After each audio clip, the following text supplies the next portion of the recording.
أعوذ بالله من الشيطان الرجيم بسم الله الرحمن الرحيم الحمد لله رب العالمين والصلاة والسلام على أشرف المرسلين سيدنا ونبينا محمد المكين وعلى آله وصحابته وخير خديمه وأمته أجمعين mbokki jullit yi mbokki taalibe yi mbokki réew mépp ak bitim réew mboolem ñu ni teewlu ñu ngi jiital ci sunuy kàddu sant yàlla sunu borom na mu gën a yelle julli ci yonent bi alayhi salaatu wasalaam na mu gën a selle doollee jébbalati sunu bopp Cheikh Ahmadou Bamba Xaadimu Rasuul na mu gën a dëggoo di ko bàyyeeg sunu bopp ci lépp àdduna ak alaaxira di ñaanal Sëriñ Muntaxa Bachir mu yàgg fi te wér moog mbooleem jabootu Cheikhul Xadim moog mbooleem jabootu lislaam am nag lu tax ñu jël sunu kàddu di ko yëkkati jëme ko ci réew mi muy kàddu yoo xam ni ginnaaw bi nu seetloo téere boo xam ni ay mbokki réew mi ñoo dajaloo doon ko def tudde ko l'histoire générale du Sénégal mu ci tënk taarixu Sénégal ci wàll yépp ñu ko doon dajale ñu àndandoo def seen groupe def seen commission jël ña leen doy def seen téere ngir leeral histoire générale bu Sénégal am ci nag lu nu jagleel këru diine yi wax seeni wax ba àggal ci lu mat 5 tomes génne ko ci réew mi xam ngeen ni ba mu jógee ba léegi kàddu yi bari na lool yu jib indi na noonoo ci biir këru diine yi ak waxante yu ñaaw indi na mer ci këru diine yi te loolu lépp li ko waral weesuwul lu toll ni histoire ku koy bind di ko dajale la waroon mooy këru diine ku nekk nga teg fa tànk këru diine boo fa demee am nañu saytu wàllu woowa nga laaj leen ana seeni boroom xam-xam yi seen xam-xam màcc jëm ci liggéey bi su ko defee ñu leeral la lépp su ko defee njuumte mën naa bañ a am comme nii mu am waaye Sénégal li ñu teg coono mooy parparloo dafa bari ci réew mi nañu bàyyi parparloo nañuy jox nit la mu mérité te bañ di parparloo di ko jox ku ko mérité wul nañu moytandi ko koo xam ni ci folo màgg wala ci caaxaan wala ci lu yàlla xaraamal dem ci ba màgget ci ñuy defal dara diine teg gi ñooñu diine dem di ko jox ñooñee ngir parparloo loolu rek mooy indi njuumte yu rëy yi damaa yaakaar ni koo bëgg a bind ko ci ko toll ni Serigne Touba Cheikh Ahmadou Bamba Xaadimu Rasuul radiyallahu anhu ak li Serigne Touba liggéeyal réew mii di Sénégal ak li mu liggéeyal deru nit ku ñuul ak li mu liggéeyal lislaam ak li mu liggéeyal yanant bi ak li mu liggéeyal xam-xam loolu waruñu ko oyofal banaliser ko ba jël ñoo xam ni seen xam-xam màccul ca wàllu woowa di ci jéem a bind toll ni histoire générale du Sénégal kon loolu moo tax suñuy kàddu tey bëgg a jub ngir leeral ak dindi nag ay tuuma sànni fee professeur Iba Der Thiam moo ànd ak commission ñu defar seen téere ma koy wax ni njuumte yi bari na ci lool. Comment se fait-il qu'un professeur d'histoire un éminent professeur d'histoire comme vous nan lay mën a defee yenn erreur yu banal yi ci lu toll ni histoire générale du Sénégal ak li nga jàng ak li nga jàngale kon yëf yi am na lu ko lal loo xam ne ñun on comprend pas dangaa waroon a dugg ci këru diine bu nekk nga laaj ña fa xam ñu wax la ndax yéen dañ leen tudd turu professeur mais vous avez été formé par l'école française yéen dès votre tendre enfance jusqu'à présent seen lépp tubaab loolu ko formé waaye nag dafa am ñoo xam ne jàng nañ comme yéen ni ngeen jànge la langue française jaar nañ ci l'école française mais nag yàlla defal leen tawfeex ñu jaar ci daara di doomi daara jàng histoire réew kon lu mel ni su ngeen koy defati da ngeen a war a woo ñi xam ñu wax leen yàlla nee na ci alquraanul karim fasalu ahla zikri in kuntum la ta'lamun mbir mu nekk di leen laaj ña ko xam bu ngeen xamul laajte dafa bokk ci luy dolli boroom xam-xam nit du rëy nit du parparloo ci xam-xam histoire dafa fort dafay resté te kat arab yi nee nañu ma xufisa farra wa ma kutiba xarra lépp lu ñu mokkal lu yàgg-yàgg mën nga koo fàtte day dem waaye lu ñu bind nag tënk teg daf fiy des kon erreur bi gën a rëy mooy lu ñuy bind mu war a fee des pour suñuy sët pour suñuy doom pour suñuy sëtaat kooku war nañ ko saytu ba du am njuumte lu ñu fiy bàyyi muy des ci suñu réew te loolu la ñu seetlu ci seen téere bi ndax les paroles s'en vont mais les écritures restent et demeurent donc nag comme les écritures restent et demeurent il est impardonnable qu'un éminent professeur de votre trame puisse écrire sur l'histoire générale du Sénégal sans faire auparavant une concertation au niveau de toutes les familles religieuses. C'est une erreur impardonnable. Donc il faut ngeen censurer seen livre boobu génne ko daar mu génn ci marché bi ngeen tëj ko jar na lakk sax te ngeen dajaloowaat dugg ci këru diine yépp ñu leeral ndax histoire dafa rëy tey bu fekkee tubaab yi dañ fi ñëwoon sànq lu bari ci sunu jikko jox ñu seeni yariñ sunu mag ñi nekkoon bañkat ñu xeex ak ñoom jaamaarloog ñoom ni leen faaw ngeen giimal li ngeen di woote faaw ngeen teg ko ci suuf mu fay dootul dem mag ñi yàlla jaral leen ko ñu ne ko mukk dañ koy yëkkati baatu yàlla lañu yëkkati loola Serigne Touba def ci taxawaay boo xam ni amul ku ko mës a def loolu mooy dëgg loolu même noonu Serigne Touba yi nangul nañ ko Serigne Touba ennemi yooyu duggoon suñu réew di tubaab bi nangul nañ ko Serigne Touba yow nga def erreur bu toll ni tuumaal maam Xaadimu Mamadu Anta Sali Mbàkke muy wéyjuru Cheikhul Khadim nga xam ni ci jamono moo nekkoon xutbu zamaan yilif ñépp ci xam-xam Serigne Touba woy ko à l'âge de 10 ans la wax baayam ni ko ayaa man ba al ahkaam yaa xaw sa dillili ayaa xutbu yaa naamuusu yaa xarmasal ji yow sama baay bi nga xam ni yaay sa xutbu jamono yaa yilif lépp di xaadi bi gën a rëy ci xam-xam di jurisconsulte boole ci di dimbali képp ku naroon a réer nga teg ko ci yoon bi sa xam-xam bu bari yor université bi gën a rëy jàngal ñi raw ci réew mi nga ñëw di ko tuumaal ni dafa daw responsabilité ci mën a jàngale ngir fonction yu mu yor ba tax mu sàggane njabootam ci jàng ba Cheikh Ahmadou Bamba sax looloo ko fi génne woon premier voyage am Mauritanie pour mu dem jàng jiwaat arabe pour jéem a indiwaat beneen performance la langue arabe loolu njuumte la Serigne Touba da ngay dem nga gëstu ci moom soo ci bëggee dindi waa Mauritanie defal nañ ko diiwaan bu mag man amee naa diiwaan bi ci langue arabe lañ ko def ñoom ñi raw ci Mauritanie ñëpp kenn par kenn muy al Aynayni wax na ca muy Mouhamadou Mokhtar al Halawi Hassan al Halawi wax na ca muy Mouhamadul Fadil ibnu Ahmadu Dalil Yankobi wax na ca muy Cheikh na Cheikh Saadu Abihi wax na ca muy Cheikh Sidiya Baba wax na ca muy Kumay Lili wax na ca seen wàllu yëpp kenn par kenn lanu yàq Sëñ Tuuba bàkk ko Sëñ Tuuba ni ko langue arabe ci boppam ñi ko nàmp sax yow Sëñ Tuuba mën nga leen koo jàngal yaa ngi ko gën a dégg lii arab yee ko wax bu fekkoon ñun murid yi ñoo ko wax sax ñun dañuy parparloo dañuy bàkk suñu sëriñ waaye da ngay dem ci diiwaan bi nga dégg arab yi ñi ko nàmp li ñu wax Sëñ Tuuba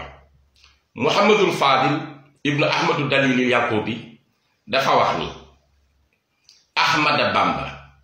yaa aqaa taqarrubi afa yaxilu laka zulmul arabi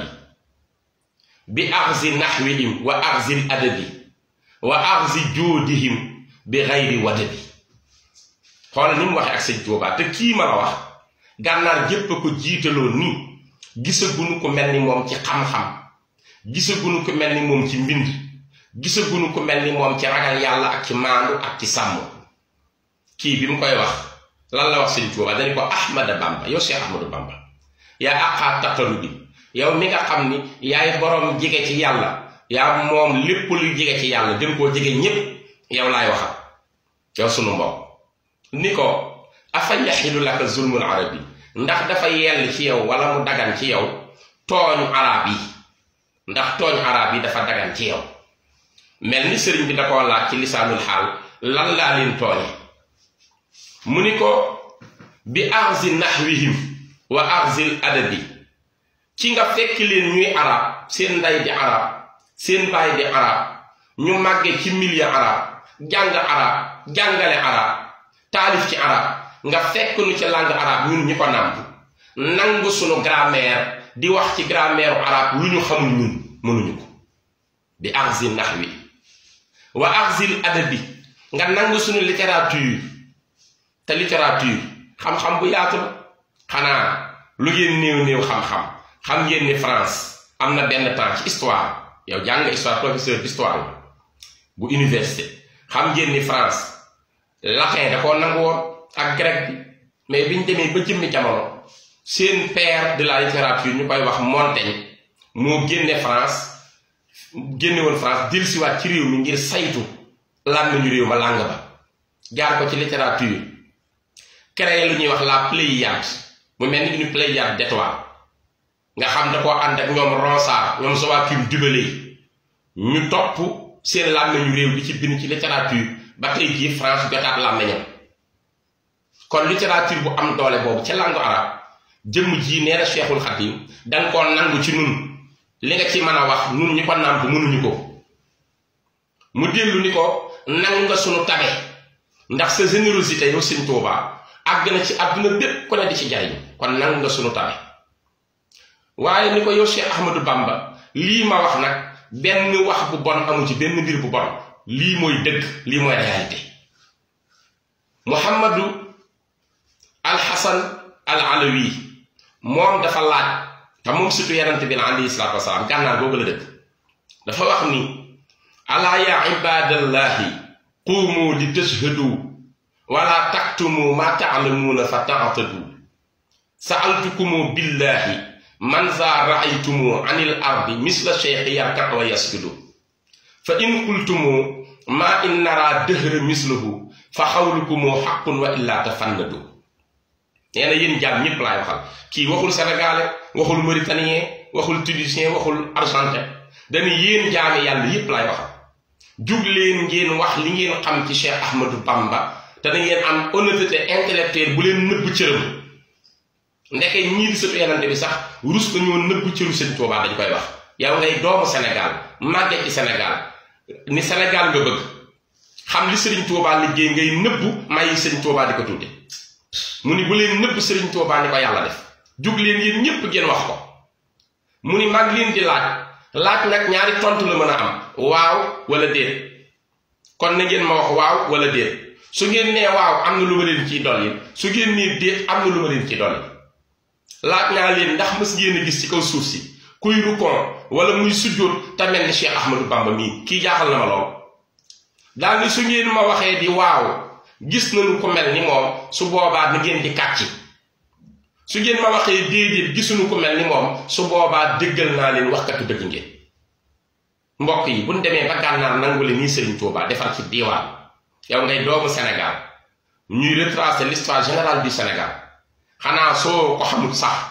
lu gàtt-gàtt gis nga ñiy nekk actionnaire ci kër Sëñ Tuubaa di ci dox guddeeg bëccëg nga dem gëstu leen laaj waaye jaaxal nga lool ci noonu nga waxe Sëriñ Tuubaa Antoine Marc Lasselve yow xam nga ko bu baax ci histoire il fut le commandant de cercle de Diourbel de 1913 à 1915 après être resté à Diourbel de 1913 à 1915 il a fini par écrire un article dans lequel il nous clarifie sur Sëriñ Tuubaa et ses dons inimitables. Il dit que ce Cheikh Ahmadou Bamba détient certes une puissance innée dont la raison ne parvient pas à saisir la source et expliquer la sympathie. La soumission des hommes envers lui est extraordinaire et leur amour pour lui les rend inconditionnels. Il semble qu'ils détiennent un secret divin et une lumière prophétique semblable à ce que nous lisons dans l'histoire des prophètes et de leur peuple. Les plus injustes des hommes et les plus ignorants sont ceux qui avaient porté contre lui de fausses accusations. yow loolu nga def nee na ñi gën a doy di ci nit ñi mooy képp ku tuumaal Sëñ Tuubaa ci dara ngaa doy di te kii tubaab la commandant de cercle la woon Diourbel yilifoon fii ñëwal fi France toogal ko fi mu ni mayu Sëriñ Tuubaa kenn du ko natt di ko tollooleeg benn nit ndax wàllu yi ak yenantu yi ak ñi nga xam ne defuñu bàkkaar boo leen boole woon ci benn bloc yebal lu tuuti ci doole yi Sëriñ Tuubaa mu wat leen ne man d'accord naa ci sama Francis loolu laa gis ci moom grandeur bi nekk ci moom da koo yéene soppeem yéene ko noonam Sëñ Tuubaa jàppul kenn noonu daal ni bienfait éternel la pour toute l'humanité kii wax lii te nekkoon fii di tubaab yow tubaab yi formé la nga génn bëgg a nëbbu may yi Serigne Touba tey nga waxaat beneen erreur ci biir mooy ku toll ni Serigne Touba ngay bind ci moom au moins vous maîtrisez la langue de Molière vous avez un style très clair pour vous exprimer en français sans employer certains mots parce que certains mots seraient déplacés en parlant de Serigne Touba certains mots seraient déplacés ñu koy wax parce que yow nooy bind Serigne Touba naan le jeune Bamba ça c'est un manque de respect à l'endroit de Cheikhoul Khadim même su fekkee jamono boobu fa la atam toll ci zahir waroon nga ko wutal employé terme yu gën a rafet le jeune Bamba quitta alors le Sénégal pour aller se rendre en Mauritanie pour approfondir sa maîtrise de la langue arabe ngay jël le jeune Bamba mel ni kuy wax ak sa moroom loolu jaaxal nañu ci livre bi waaye tam ñu gisaat njuumte ci ay date de naissance ci biir téere bi mais loolu kenn mënu ko comprendre professeur histoire màggi fii mënoo xam nag rakk ko mag loolu amul concertation wala da ngeen def par loo jël ñu xamul dara waaye bu ngeen laajee ñi xam ñu wax leen date yëpp exactement selon l'histoire maam Cheikh Anta Mbacké borom Daaru Salaam nga ni il est né en 1861 mu ngi ci livre parce que je l'ai lu en 1861 nga ni maam Thierno il est né en 1865 oui c'est vrai maam Thierno est né en 1865 à Porokhane ah ça l'histoire l'a confirmé mais l'erreur que vous avez commise c'est de donner à maam Cheikh Anta la date de 1861 parce que su boobaa kon maam Cheikh Anta dafa mag maam Thierno 4 ans te maam Cheikh Anta di rakki maam Thierno xoola boobu fët noo ko mën a defe ci livre ñu déggaat ngay wax ci Maam Mor Anta Sali nga ni son fils aîné s'appelle Maam Mor Diarra Borom Sam c'est pas vrai Maam Mor Diarra c'est le fils aîné de Maam Diarra Bousso oui avec Maam Mor Anta Sali mais il n'était pas le fils aîné de Maam Mor Anta Sali le fils aîné de Maam Mor Anta Sali s'appelle Serigne Mbacké Anta il est enterré à Njaañ tout près de Louga donc loolu boo amoon ay information da nga ko xam kooku di erreur bu rëy nga jaawale taawu Maam Mor Anta Sali et puis booy wax ci Serigne Touba lan ko mën a waxal bari na Serigne Touba ci écriture amul ci àdduna ku ko bind li mu bind Serigne Touba ci grandeur d'âme amul ci àdduna moroom Serigne Touba ci son humanisme amul ku mel ni moom Serigne Touba ci son patriotisme parce qu'il aimait tant le Sénégal et Antoine-Marc Lassalle a bien précisé il a dit que Serigne Touba n'est jamais sorti de son territoire pour aller apprendre la langue arabe demal nga gëstuwaat Antoine-Marc Lassalle nee na Serigne Touba génnul benn yoon fi mu fekk baax ngir jàngi langue arabe et pourtant il maîtrisait la langue arabe mieux que les arabes mu ngi ci archive te pourtant nee ni mu déggee woon arabe yi ko nàmp déggewuñu tubaab bi mën a wax lii di noonu yow nga fekk baax ci Sénégal tëb lii lépp déformer histoire bi indi ñu lu kenn xamul mbokk yi yooyu war nañ ko arrêté ngay wax ci ku toll ni maam Thierno le lieutenant de Serigne Touba mënoo cee wax sax li nga xam li mu liggéey ci agriculture li mu liggéey ci courage am ci patience am 40 kilomètres Thierno gor ko moom dong sanc fa dëkk tey jii après Touba c'est la deuxième ville du mouridisme bi gën a rëy mënoo wax ci yooyu yëpp mënoo wax ci doom yi mu formé mënoo wax ci daara yi mu jàngal nga tëb loolu lépp di tënk ay passage yu tuuti yoo xam ni matul sax 8 lignes mais da ngaa xamul ci mag ñooñu dara xamul ci Serigne Touba lu yaatu te ñoom D'Angelo ca Belgique bind ci livre entier bu rëy di wax Serigne Touba yi te ñoom Dumont bind ci lu yaatu te ñoom Coens bind ci lu yaatu te ñoom Antoine-Marc Lassalle bind ci lu yaatu dëkk yépp foo dem ñu bind ci Serigne Touba ay livre lii nag nun murit yi metti nanu lool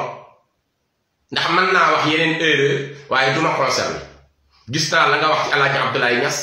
maîtriser naa bu baax histoire waaye comme taalibe Serigne Touba laa sama maanu duma concerné moom am na ku ko toogal dana la tontu gis naa erreur yi nga def ci Seydil Hadji Malick duma ca tontu am na njabootam dinañ ca tontu man taalibe Serigne Touba laa kon ci Cheikhul Khadim mi nga wax ju tuuti jii ak erreur yi man moo tax ma jug di wax ndax nag ñun Serigne Touba képp na ñoom duñu wax ci leneen lu dul Serigne Touba te nag au moins nous avons appris la langue française comme vous l'aviez appris vous jàng ngeen ko waaye ñun tam jàng nañu langue française te dégg nañu des autres langues te te lii dañuy motiver pour que ñu écrire ñun te dañuy bind lii dama koy wax rek mu nekk vidéo ngir ñu xam waaye dinaa bind te su may bind dinaa ko bind ci français bind ko ci anglais moi seul bind ko ci espagnol parce que nag il est temps Serigne Touba waratuñoo nangu ñuy tuuti histoire ak li mu rendre nit ku ñuul li mu rendre islam li mu rendre Afrique xanaa yéen su ngeen xamul dara war a xam ni tey jii Chicago musée bu rëy ba fa nekk dem nañu ba bind wax ni Serigne Touba mooy la personne la plus influente de toute l'Afrique li mu liggéeyal Afrique ak ni mu influencé nit ñi ñëpp jël seen xalaat jëme ko ci moom mësta am ñu def ko foofu comme ki gën a riche ci histoire Afrique demal ci musée bu Chicago yooyu yëpp ni ko gëstu xam ko Serigne Touba am journée Serigne Touba ci biir New York loolu kenn amu ko kon nañu bàyyi di dendale Serigne Touba ak di wax ci moom lu tuuti loolu du ñu xam ba am soxor la wala bañ sa bopp la wala xeeb sa réew la li mu def ba tey ji New York may ko Cheikh Ahmadou Bamba Day ñu koy def le 28 juillet man toog naa fa benn année war a def conférence le gouverneur de New York même est sorti pour faire un beau témoignage sur Serigne Touba mu waxal boppam ni dëgg-dëgg islam originel bi yanant bi indi woon lépp di jàmm lépp di dimbali am lépp di yéegal nit lépp di liggéey lépp di jikko yu rafet ci Serigne Touba ak njabootam ji laa ko commencé gis ni at mu jot am ngeen fi indépendance dinaa génn accompagner leen sëñ Mamor Mbacke Murtada da ci def liggéey bu exceptionnel xanaa mën nga ñëw bindal lool ci Serigne Touba bu ñu demee tey ba dëkk yépp Serigne Touba mu mel ni Toubaam la fu ne ñu fay def ay këri Serigne Touba di fa defar ay jomaa di fa tuubal ay yéefar yu nekk ay jullit di fa jàngal ay téere Serigne Touba Serigne Touba n'a rien à envier aux Arabes dañoo bind lu mu bind Serigne Touba bind ci fànn yëpp bind ci isaab bind ci taarix bind ci siira bind ci maxtu bind ci mantix bind ci bayaan bind ci falsafa bind ci siyaasiya moom Serigne Touba bind na ci naxwu bind na ci luxa bind na ci salaatu ala nabi pour ñu ñaanal yonent bi bàyyiwul benn domaine jox ñu ay conseils pour les futures générations ngeen bëgg a falsifier histoire wàññi darajey Serigne Touba bu ëllëgee xale yi màgg di jàng loo xam demewut noonu kon livre bi daal ñu ngi leen di dénk ngeen gaaw daar génn ko lakk te def concertation bu sérieuse dem ci waa kër Serigne Touba yi ak waa kër yeneen këru diine yi bu ngeen bëggee bind laajte ñu wax leen lu wér man bu ngeen ma approché woon erreur yooyu du am ndax lu ma lay wax ci Serigne Touba dinaa ci teg baaraam lu ma lay wax ci njabootam dinaa ci teg baaraam mais da ngeen def erreur yoonu murid am na ay archiviste ku mel ni Mbaye Guèye Syll xam na archive bu baax bu ngeen ko woowoon mu jàpp ci liggéey boobu su ngeen ma woowee man ma jàpp ci liggéey boobu ak waa Rawdu Rayaahiin yi nga xam ni ñoom ñooy sëti Sëñ Touba yi dajaloo ci seen itte def seen kuréel sëñ Ahmadou Badawi mu sëñ Fallu di xam borom xam-xam bu réew yépp nag nga xam ñu ngi liggéey ci mag ñi di bind ay téere di ko dajale pour wax histoire mouridisme du ngeen jël loolu ngeen xool ko concerté wu waaye da ngeen di jóge rek bu koo xam ni ci làmb lay wax ak koo xam ni ci football lay wax ak koo xam ni caaxaankat la koo xam ni bu concert musique amee mooy tëj concert ba ngeen dajale genre yooyu ngeen boole ci ay commission ñuy dikk di tiitaroo ko wax loo xamuñu ci dara lu toll ni histoire du Sénégal da ngeen war a sérieux wut ñu xam dara ñu wax leen ko waaye njuumte yi daal metti na njabootu Serigne Touba gépp te ñu ngi leen di exiger daar ngeen dindi ko sinon ñun ñëpp dinañ jug ndax sunu naqara jug na Serigne Touba kuy bind ci moom da ngay wax lu leer soo ko xamul nga bàyyi ña ko xam wax loolu mooy dëgg histoire kenn du ko fawee ndax daf fiy sax ngir ëllëg na ngeen bàyyi parloo Sénégal lu ne am nañu ko man am ñu ko xam su ngeen di def dara dem ngeen ca ña ko xam ñu leeral leen ko ngeen toog caa bind waaye lu toll histoire kenn du ko fawee njuumte yi bari na ci waaye yooyu détecté naa ko ci biir yu bare yoo tuumaal am Mor Anta Sali ak ay njuumte yoo indi ci Sëñ Touba njuumte yoo indi ci njabootam yooyu nag c'est pas sérieux waroon ngeen bala ngeen a bind ngeen concerté wu kon daal sunu kàddu loolu la woon nu ngi sant réew mi yépp di ci jiital nag Serigne Abdou Samad Mbacke mu Serigne Soy te xam nañ yitteem ci yoon saa bu ñu attaqué yoonu mu jóg du bàyyi dara mu jàll te loolu mooy rôlam loolu la war a defal maanaam te mu ngi ciy taxaw wërsëgam mu ngi ciy dimbali njabootu Serigne Touba mu ngi ciy dimbali taalibe yi Serigne Touba yi di leen taxaw mu ngi ñuy jëndal ay daama mu ngi ñuy yóbbu ay màkk ci wërsëgam mu ngi ñuy taxaw mu ngi ñuy ñaax ci liggéeyal Serigne Touba te saa bu nu attaqué yoonu murid du noppi day jóg loolu nag moo di yoon kon nu ngi koy ñaan mu yàgg fi téwéer jokkoo nañ ci gis ngeen def na vidéo ndax lii lu ñaaw la loo xamante ni da ngeen a tuutil ko yàlla réyal tuutil ngeen nag koo xam ne bu ngeen ko jéemee tuutili moom yàllaa ko réyal la mu waxoon rek radiya anni sibtuhu jilaani an lii ridwaanu lazi alaani radiya anni sibtuhu tijaani an lii ridwaanu mubidil jaani radiya anni sibtuhu abul hasan an lii ridwaanu yuxallidul hasan radiya anni mu ni man lam yakkoon radiya anni xulafaa'ul arbaa husuri dal muqarrabin al mutbaa man lam yakkoon an yarda fal karim radiya anni dal lay sa yem Sëñ Tuubaa nee na ponkal yi man gërëm nañ ma muy Cheikh Ahmadou Tidiane Cheikh Abdul Qadir Jilaani Abu Hasan As-Saazili yàlla sama borom ak mbooleem ñeenti saaba yu mag yi kon ku ma gërëmatul yaa xam réew yi jox nañ ko seen bopp bisam biir kenn amu ko tontoo ma ngi ñëw le 27 incha allah le 27 bii ñu jëm tontu rëy ngee ca Dakar kon kii moom kenn mënta suul mbiram le 27 a ngee Alaaji Mbàkke yu fay nga war a ubbi incha allah jumaa joo xam ni Afrique benn la ci loolu bokk na ci Sëñ Tuubaa wane te Dakar la sonne woon kon nag fu ko fonkul ñun moom la ñu fonk moom la ñu gëm moom la ñu yaakaar ñu ngi sant mbokk yépp